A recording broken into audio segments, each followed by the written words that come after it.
organizing together with the European Forum for Democracy and Solidarity. The aim of the European Progressive Observatory is to look at election outcomes, to understand a little bit underlying dynamics, and to understand the impact of elections for EU politics and policy, but also to get an idea on the performance and the role of social democratic and progressive parties in those elections. We mainly look at elections in EU member states, but also in EU candidate countries, and in some rare cases also beyond.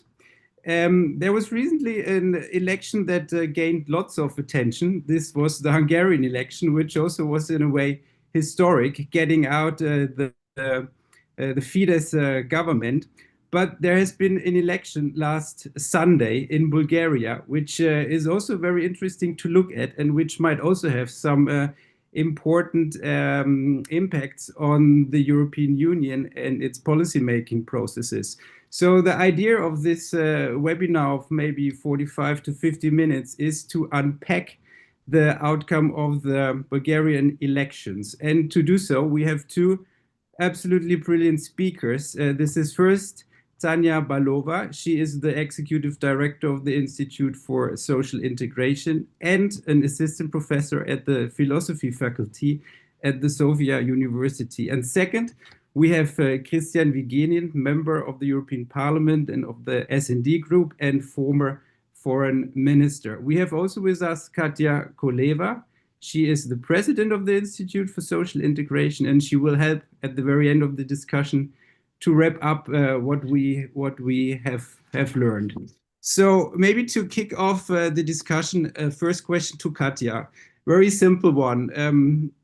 The result of the election was maybe a little bit unexpected. I mean, there was a tendency that Rumen Radev and his new party, Progressive Bulgaria, might take away a win, but it was not expected that it would be such a high outcome, such a result with 44.7%.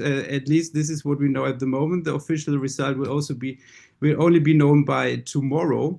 But this gives him a majority in the parliament. So what's your feeling about this, and what's your first thought on the outcome of this election?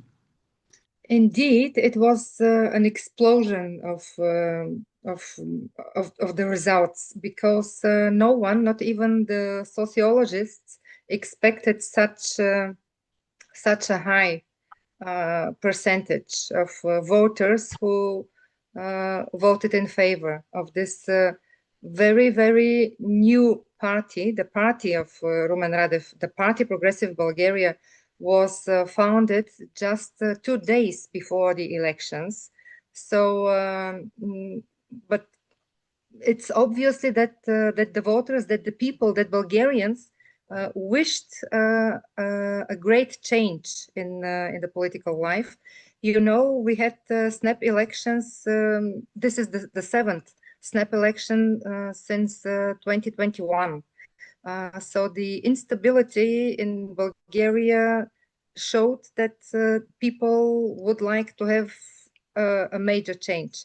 The unexpected for us is, and for our institute, as being very close to the Bulgarian Socialist Party, is that unfortunately our party didn't make it to parliament.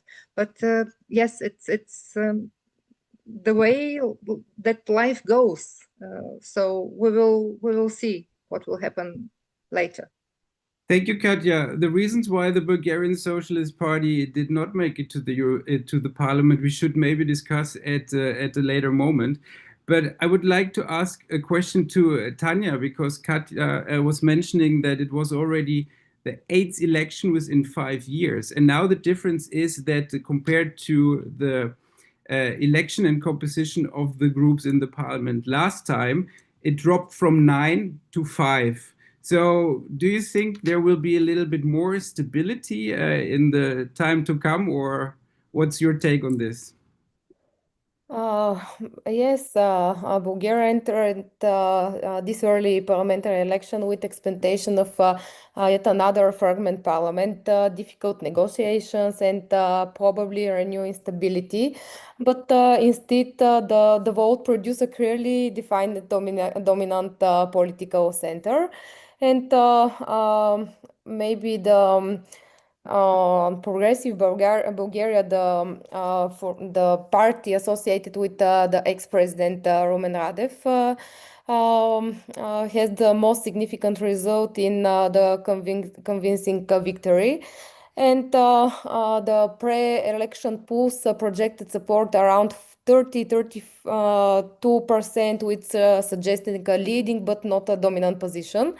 And the actual results, however, proved qualitatively different, nearly 45% support and more than 130 parliamentary seats. And this turns the formation not just into the winner, but into the hegemon in the new parliament. And I think that this result can be explained by several factors.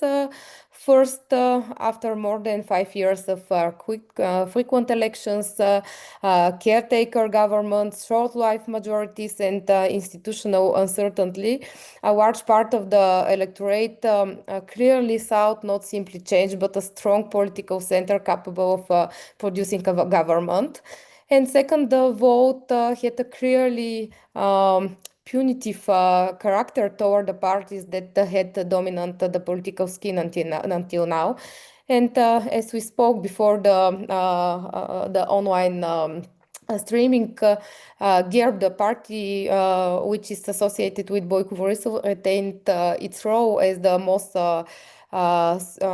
sustainable classical party structure, but suffered a serious decline. And the party of continued changed, and Democratic Bulgaria, this coalition, remained the bearer of the reformist and anti-corruption agenda, but with the limited influence. And the other movement for rights and freedoms continues to be a parliamentary factor, but its role as a balancing force, how it was in the last parliamentary, has been significantly reduced. And how Katya said, unfortunately, the Bulgarian Socialist Party failed to pass the 4% of barrier to have representative in this National Assembly.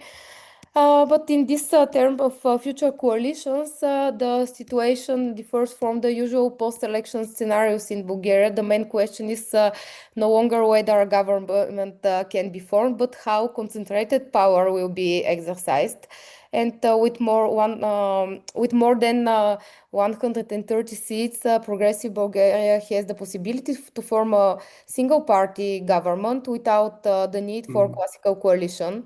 But this will probably be the preferred options, I think, as it allows for a clear distribution of political responsibilities. But at the same time, already during the campaign, Roman Radev stated that he would seek a constitutional majority in order to carry out judicial reform and replace the prosecutor general who resigned yesterday. Yeah. And this means that although the government can be formed independently, broader parliamentary support will be necessary to key institutional issues.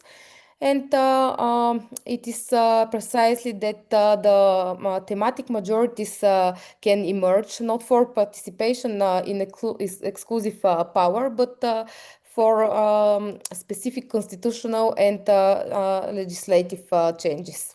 Yeah, many thanks for already delivering so many details and also numbers. You already hinted towards why Radev was successful. Can you elaborate a little bit more on this, especially on the policy? So we know that he promised to crack down corruption and to tackle inflation. What was there in the campaign beyond these two topics that maybe can help us to understand his success? Yeah, yes, the interesting things of the political language in this campaign was that it was more crisis-driven than ideological. It did not develop as a classical left-right confrontation, but rather as a dispute over the state of the country, the causes of the crisis, and the possible way out of them. And the main question was which political force could break out dependencies, restore trust in the institution, and offer socioeconomic security. And this was the three topics which dominated the public debate. And maybe the first was, as you mentioned, inflation, incomes, and the sense of economic instability. And maybe the interpretation put forward by Progressive Bulgaria had the strongest political effect. It linked inflation into the internal dependencies we control ineffective regulators and the oligarchic model. And this model, in this way, economic dissatisfaction was turned into a political argument against the existing model of governments. And maybe second, but is the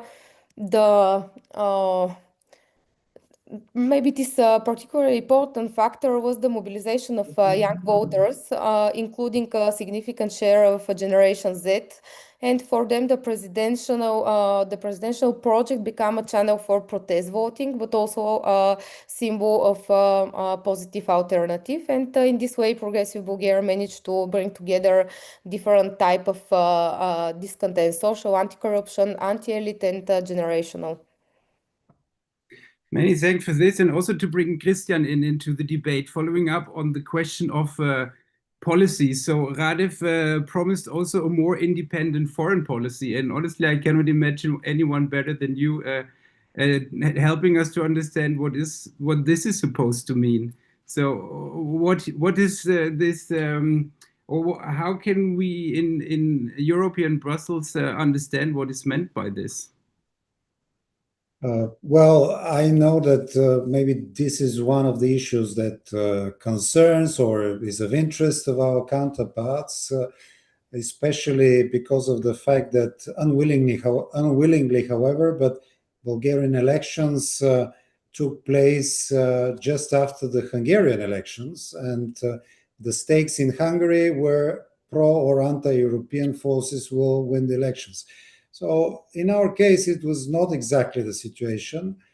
You know that Radev himself is not an unknown value.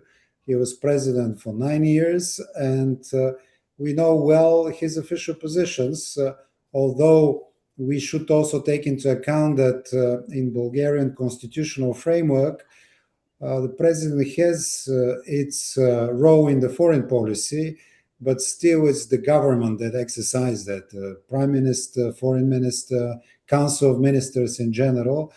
And in that sense, he was much more free to express some positions, also criticizing the government in the past on some positions while being president. Now, if he takes the position of prime minister, he will have to take, more difficult decisions. He will have to choose between policy options in Brussels and among his colleagues. During this campaign, he had a very moderate approach on these issues. Of course, we know that he is in general softer on Russia, which is, by the way, the general feeling in the Bulgarian society as well. He was moderate in order not to scare the pro-European voters. He was trying to appeal to everyone in this campaign. Now, if he becomes prime minister, and whatever there will be obviously one-party government, he will have to face issues like sanctions against Russia, support for Ukraine, which are the most difficult things in our society. And he will have to say yes, no, or probably to abstain. I would say we'll have to judge the new government and he himself by what he's going to do in his first steps as prime minister and the new government. I think that it was too simplistic to compare Radev with Orban, for example, or to any other personality. He's not Orban for sure. I believe that he will try to keep a more, let's say, more independent position, but at the end, he is not going to break the European consensus on the important issues. And most probably, it's still to be seen, but that's my personal prediction at this stage. He will have, let's say, mixed messages. Whatever decisions are taken, they will be interpreted or presented one way for the Bulgarian public and slightly different in Brussels. So again, as I said, it's still to be seen. But in preparation for our meeting today, I read the foreign policy part of the pre-election program of Progressive Bulgaria, just to see is there something in this program that may have triggered this debate last week, just before the elections. And surprisingly, Russia is not mentioned at all in this program. He underlines that Bulgaria should be active in developing policies of EU and NATO. He supports the collective defense of NATO and the deepening of the cooperation between EU and NATO and between EU and the United States, and many other issues where you cannot even trace anything which might trigger or create any feeling, any doubt about the role of Bulgaria within the EU. The same goes also on the economic issues. And by the way, Ukraine is mentioned only once, that Progressive Bulgaria will support just and sustainable peace in Ukraine based on the international law. So that's it. I mean, as I said, you see, the program is very moderate on these issues. Of course, in a campaign, if I may add something to what Mrs. Belova mentioned, I think one of the explanations for this result was the very, from his point of view and the point of view of Progressive Bulgaria, very clever campaign. He did not enter in any debates. Some candidates, yes, but he himself rather did not participate in any debates. They were not specific and clear on any difficult issue, I would say. This way, he, as it was the first participation of Progressive Bulgaria in parliamentary elections, he was able to create a situation where anyone could have projected his or his own expectations in Progressive Bulgaria. Even on issues that are conflicting, you may see people who vote for him, although they have different position on important issues. I think this way he was able to create this kind of coalition of different circles, people with different beliefs who voted for Progressive Bulgaria, expecting him, some of them, to fight corruption, although they are very pro-European, but they were able to, to forgive, let's say, this more soft approach on Russia, because he expects still for him to fight corruption. On the other hand, for example, his economic program is relatively right-wing, we must say. But there were left people who voted in favor of Progressive Bulgaria, despite that, although he said no new taxes, because they expect that he will bring justice and he will be softer on Russia. So people were able to forgive here and there things that they do not like, just because they expect that he'll solve the one problem that they expect from him. So this way, he was able to create this wave and to push out of parliament 5 political forces. That has never happened before, by the way. So this is it. I think our European partners should not worry that much. But of course, I would finish by saying that there is a strong expectation among Bulgarian citizens, not all of them, but big majority, I would say.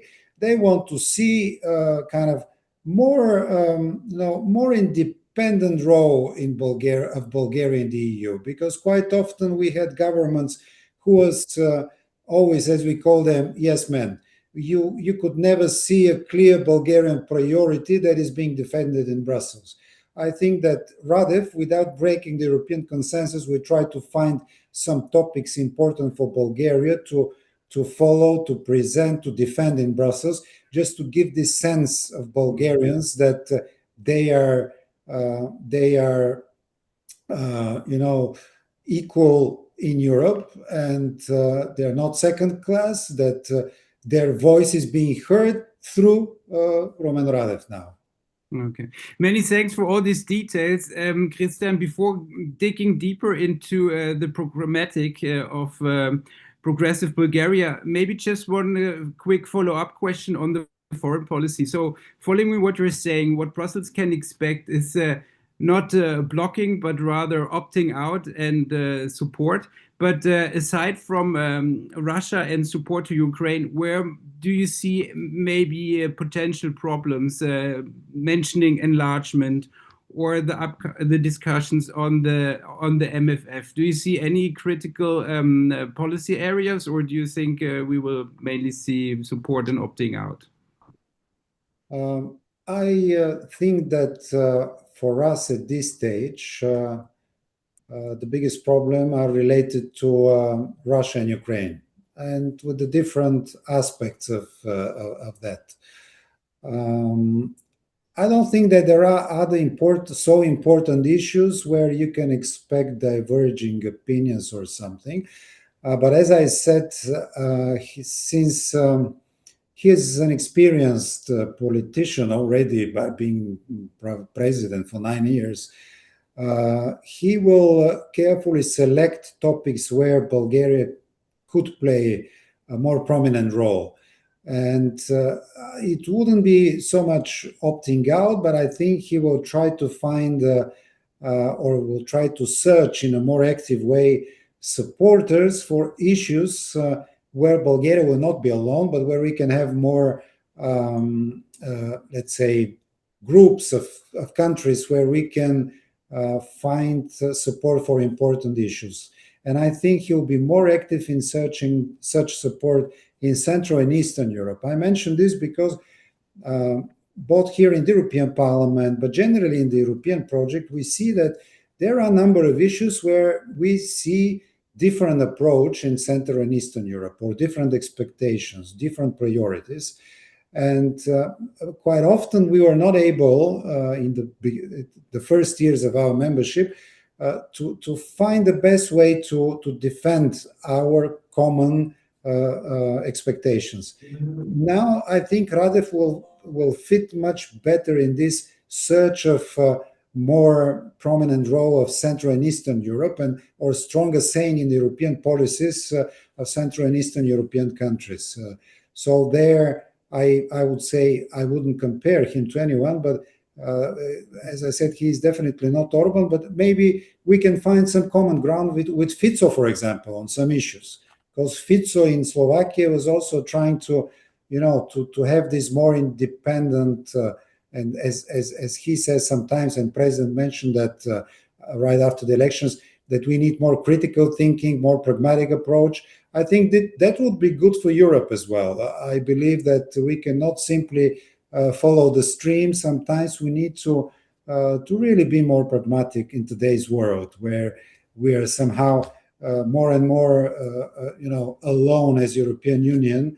So we need partners, and if we see that a long-term partner like United States is very difficult now to find common ground on a number of issues, we may find partners elsewhere. So being pragmatic, I say, I feel that I also project some of my expectations to Radev right now, but I also feel that we have to to be pragmatic and as European Union, and Bulgaria may play a role here, to try and find allies on some important elements in the new big players, being it India, why not on some issues with China, for example, on issues like international role and defend of international global institutions like UN, free trade with India, social issues with South Africa maybe, and Brazil and other players.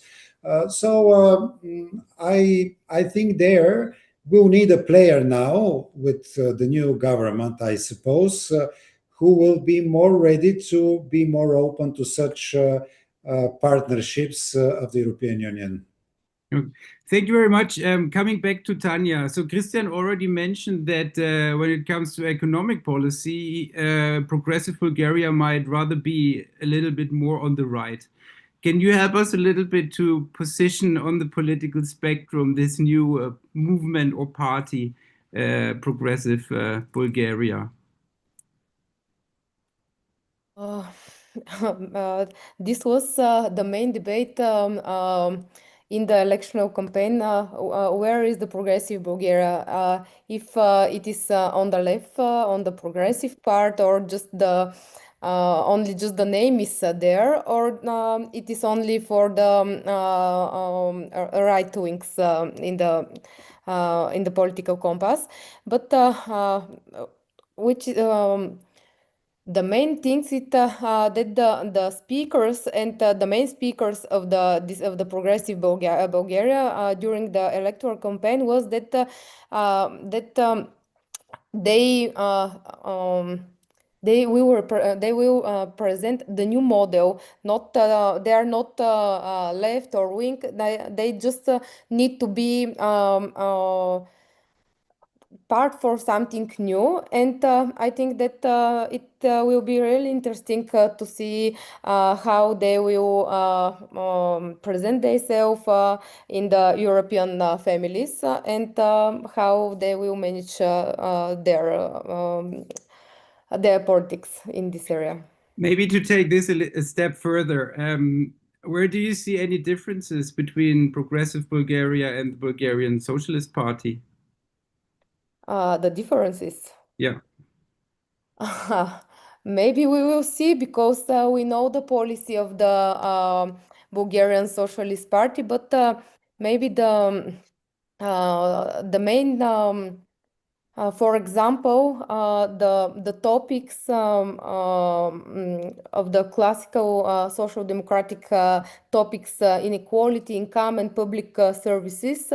These topics were in a pre-election debate, and but unfortunately the BSP wasn't the owner of this, maybe the owner of these topics, and in this debate the progressive Bulgaria took part in these topics, and I think because of that maybe the topics are the same of this this part, and socioeconomic disappearance, including regional imbalance and issue of the working poor, and maybe some of these topics are related with progressive Bulgaria, but I'm not sure, because I didn't read this part of the party before now, and maybe these are not shared. These topics are shared by other actors, including Progressive Bulgaria, and some extent the party of Asen Vasiliev, which undermines Bulgarian Socialist Party programmatic distinctiveness. Christian, what is your take on this? And maybe combined with an explanation why the Bulgarian Socialist Party could not make it above the 4% threshold. Well, that's an issue that we are still going to debate and see what happened exactly. There are on the question what is different. there are differences, and especially maybe since, Bulgaria is one of the poorest countries in the EU, and of course every party, right-wing or left-wing, have quite a strong social element and promises a lot to people, especially liberals, for example, on the social issues. They're very social, very close to us. They talk about incomes, pensioners, and so on. Same with the writings, same with progressive Bulgaria. But if we can say one important difference is that all the other parties on the political ground advocate keeping flat taxation. We on our side already last year announced that Bulgaria cannot continue like that, and we need to reintroduce the progressive taxation, which is, I think, very important element of any economic and financial policy, and to show that you cannot just talk about social divisions, social gaps. You need to introduce tools to tackle them, and one important tool is the progressive taxation. No other party talks about it. Well, I know that it's not a popular issue in principle, because if you can't explain very well how do you plan to introduce it, people say you can't win elections if you promise taxes or higher taxes. Maybe that played certain role as well. But in general, I think if there was a left-wing economic program, it was ours. And part of our campaign was based on our insistence that there is only one left-wing party in this campaign, and it is BSP. But obviously this message didn't play a strong role in these elections. And honestly, people don't see Progressive Bulgaria really as a left-wing party. As I told you, they see it rather as a new party that gives hopes. And what exactly it will be clear very soon, by the way, and then we'll see. The first thing that they have to do is to present and adopt the budget for year 2026, because the previous parliament could not adopt it. And adoption of the budget is very clear signal what kind of policy they're going to follow.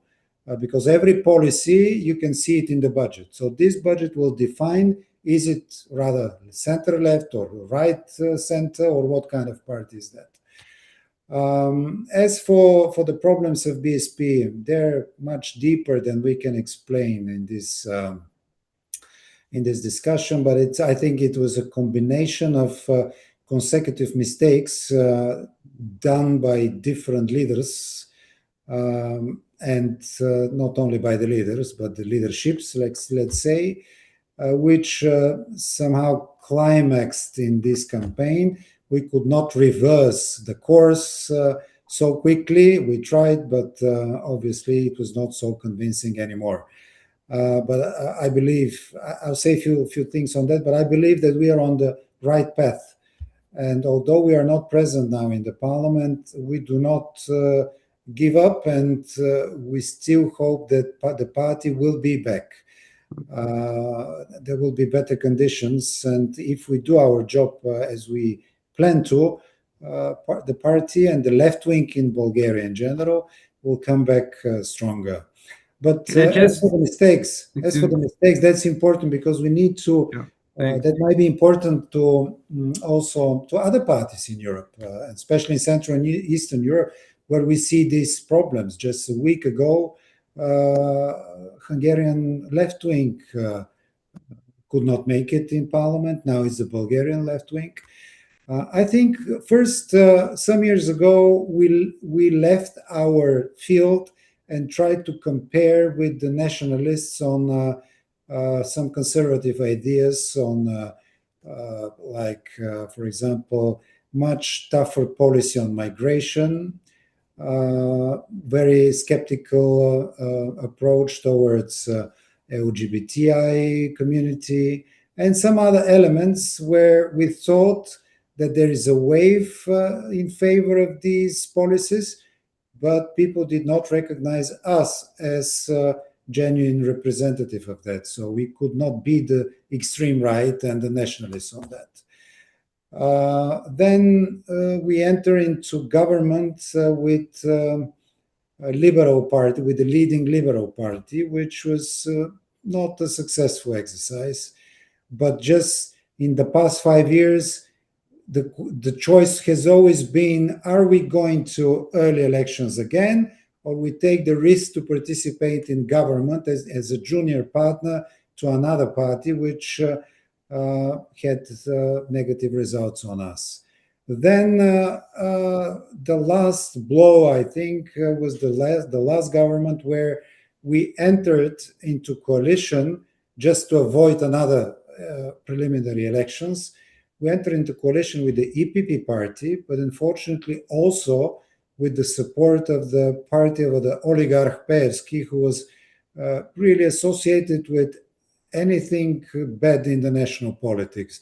Shady influence in judiciary, shady economic influence, political practices that were not exactly democratic, let's say so. I don't want to make analysis here, but at some point we were dependent on him and in a coalition with two parties which were seen as an arch enemy of our way of thinking and of doing politics and so on.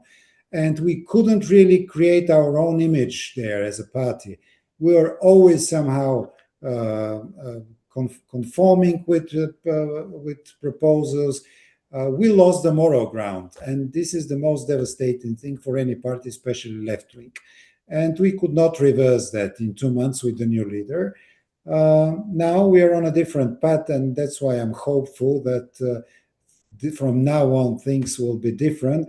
But we should also take into account that we are losing now state financing. We are losing parliamentary presence, which means less media attention and less media presence.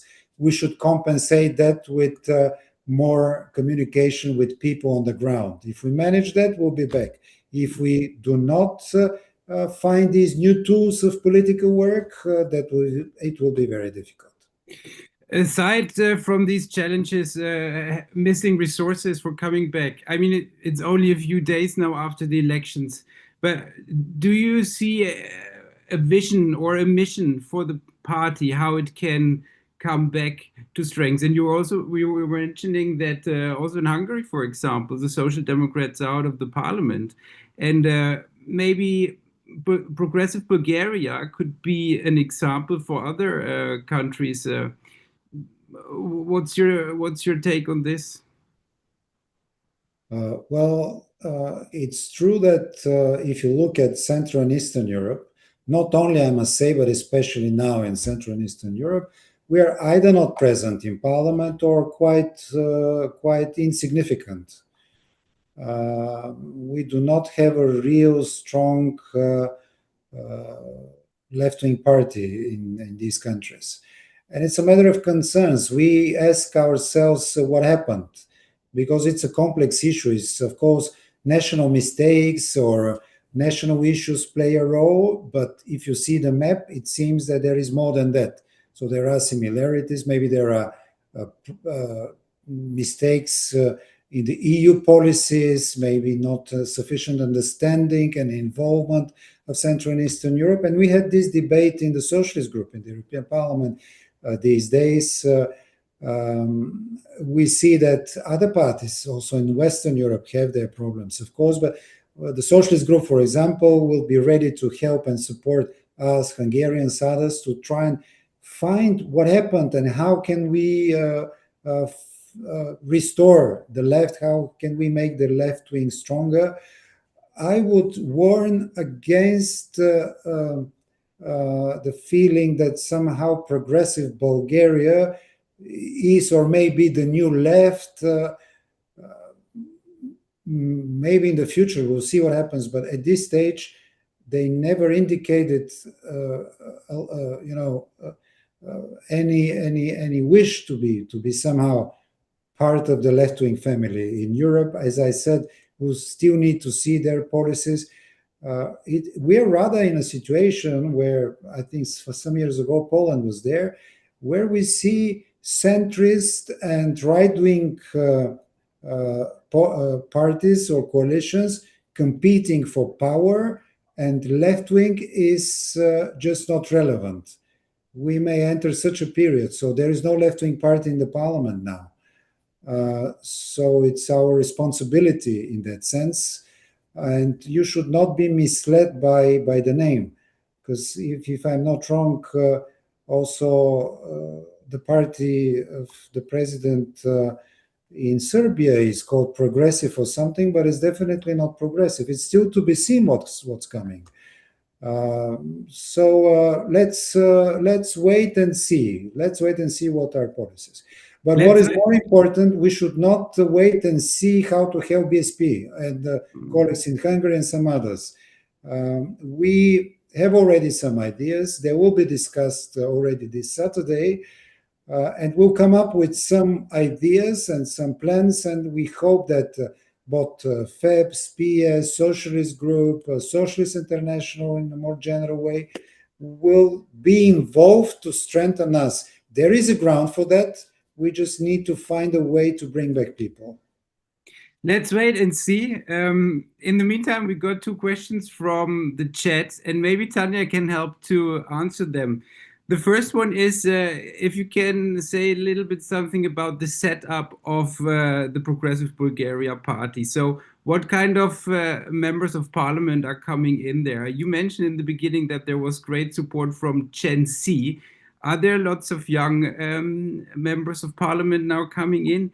And the other one that can maybe link to that one is, are there any regional differences in voting and turnout? Yes, I will start from the second question, and after that we continue with the first. Yes, the turnout was one of the most important characteristics of these elections because the expectation of higher turnout were confirmed. Over 3 million voters took part in these elections, and this represents a sharp remobilization after a long period of political apathy and election fatigue and distrust in parties. The level of turnout shows that a significant part of citizens did not perceive that the vote as just another temporary correction, but as a real opportunity to change the governing model. And high turnout was a key factor in the final result because it expanded the electoral base beyond the hard party cores. And the activation of young voters was also significant. As I mentioned, Generation Z participate more visibly, especially toward the end of the election day. And we saw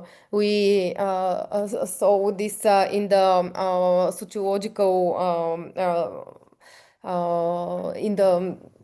on the television that the major part of the voters for the new party were from this generation, from the younger voters, and this confirms that confirms that the elections were not only the rearrangement among existing parties, but also the generational signal of the search for a new type of political representation.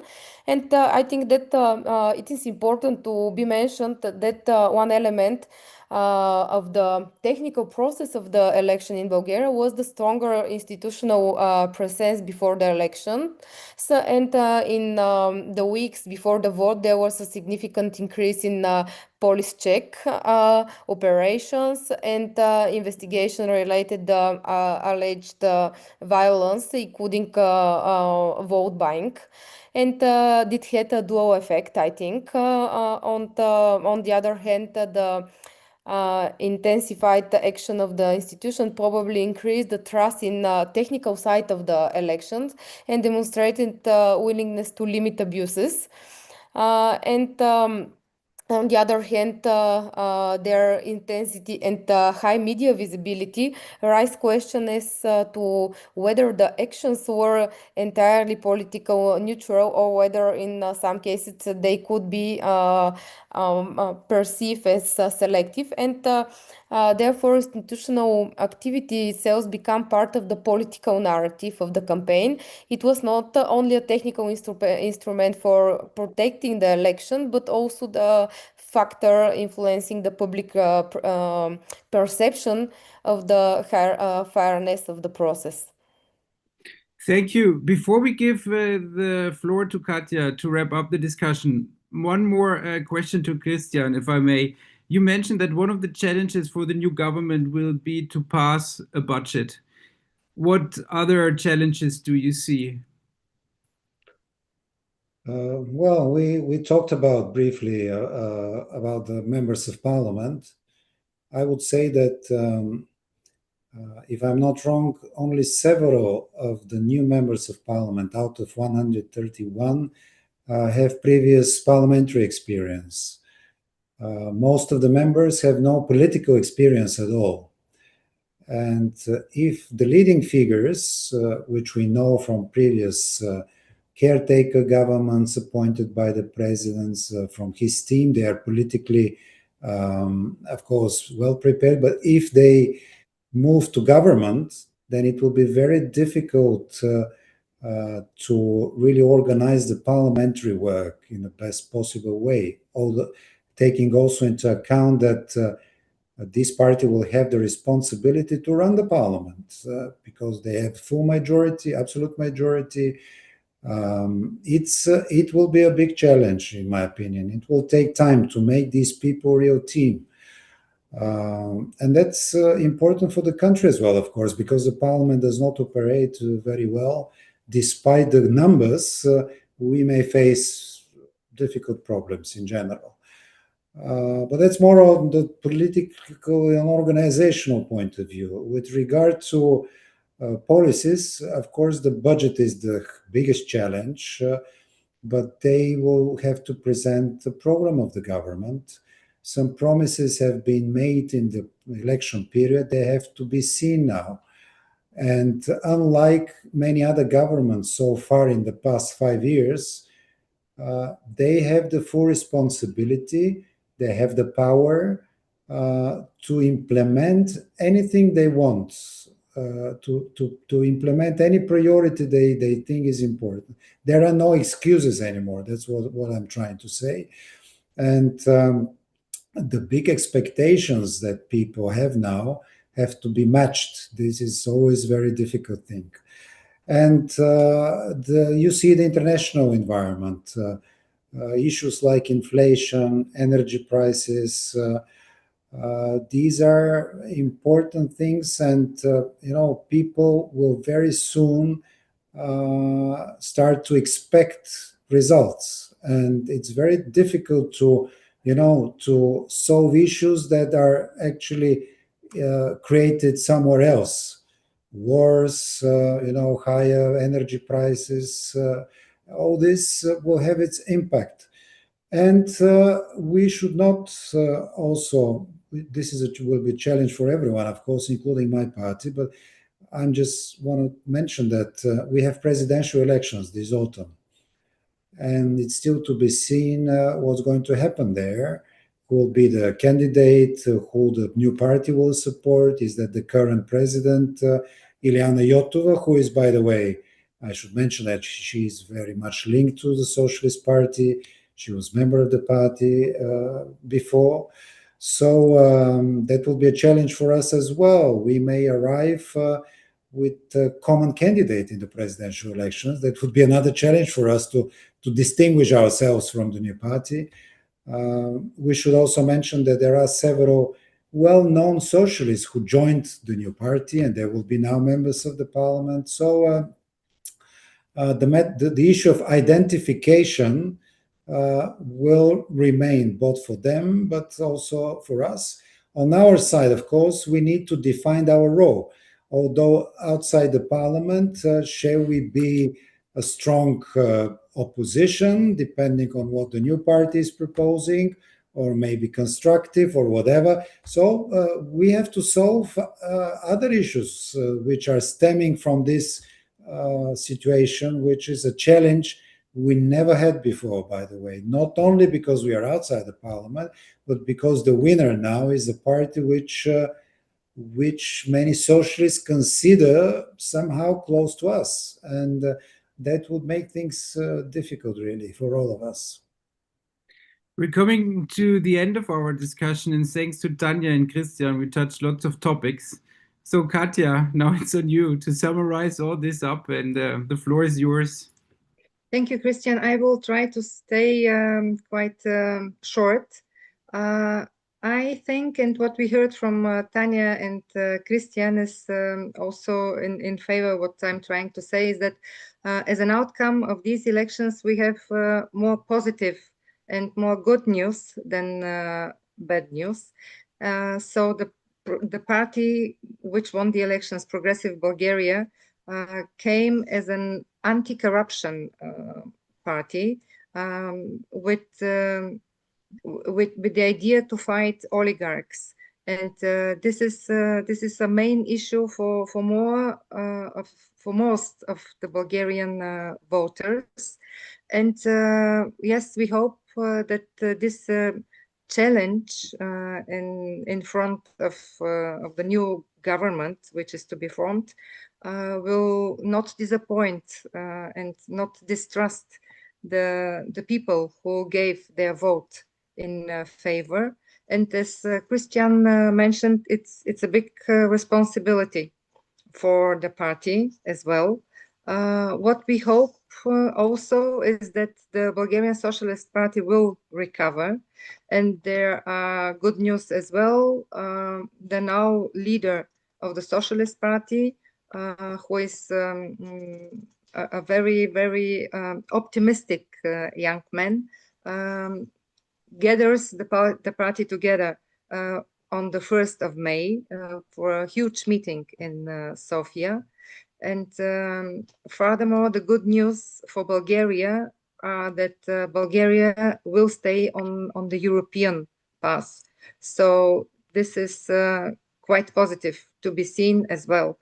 So we will hope that the fight against corruption and oligarchs will be, and that Bulgaria will stay on the European path.